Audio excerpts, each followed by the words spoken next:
Stevie and me. Every Monday, my mother takes us to the library around the corner. We are allowed to take out 7 books each. On those days, no one complains that all I want are picture books.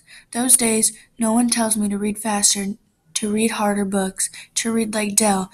No one in there to say, not that book, when I stop in front of a small paper book with brown boy on the cover, Stevie.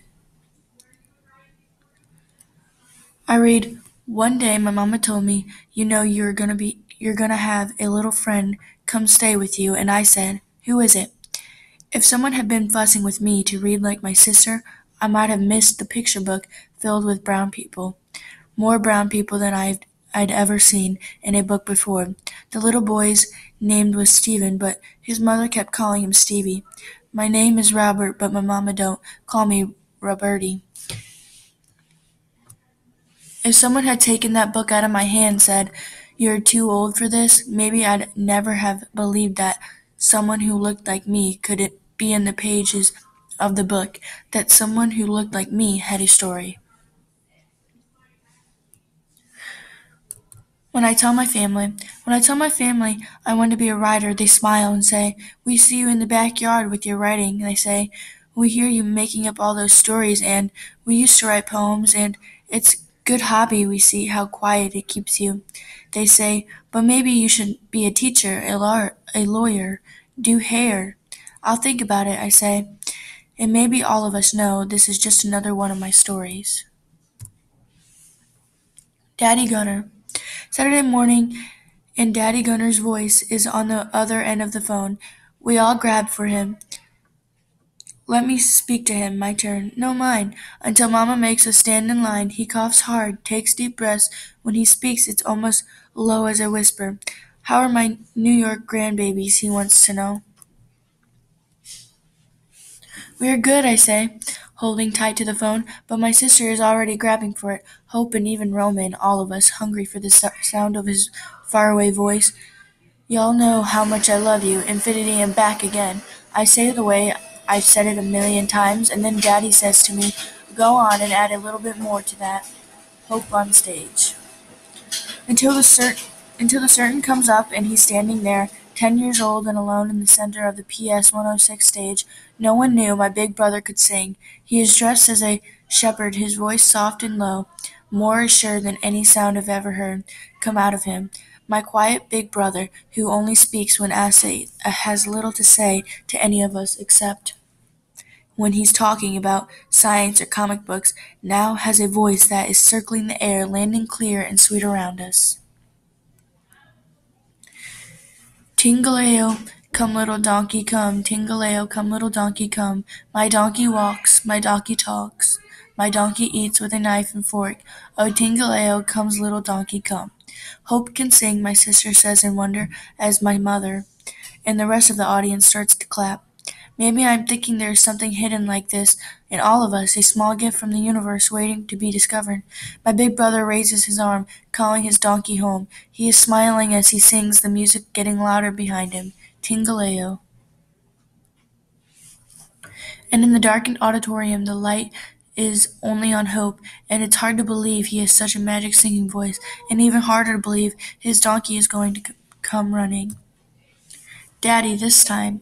Greenville is different this summer. Roman is well and out back swinging hard. Somewhere between last summer and now, our daddy cemented the swing set down. Roman doesn't know the shaky days just this moment. His dark blue head's pointed toward the sky, his laughter and screams like wind through the screen door.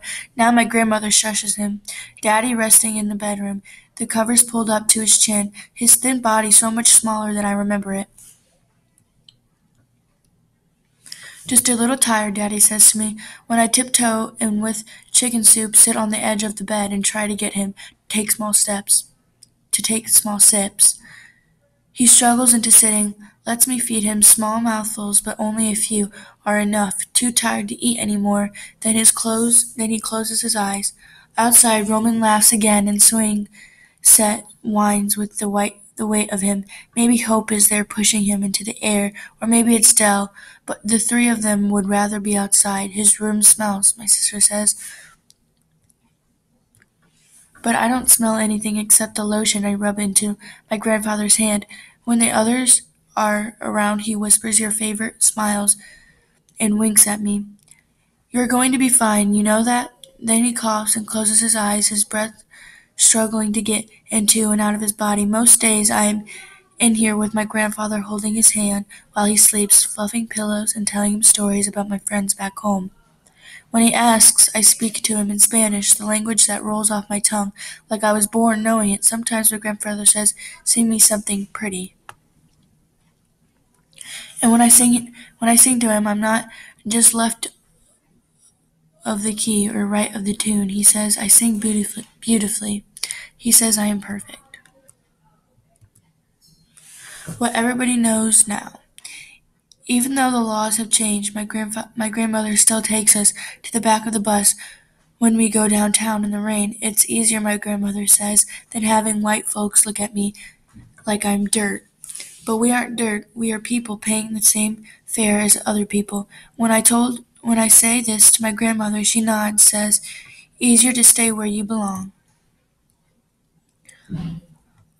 I look around and see the ones who walk straight to the back, see the ones who take a seat up front, daring anyone to make them move. And no, this is who I want to be, not scared like that, brave like that. Still, my grandmother takes my hand downtown, pulls me right past the restaurants that have to let us sit wherever we want now. No need in making trouble, she says. You all go back to New York City, but I have to live here. We walk straight past Woolworth's window, even looking in the windows, because the one time my grandmother went inside, they made her wait and wait, acted like I wasn't even there. It's hard not to see the moment.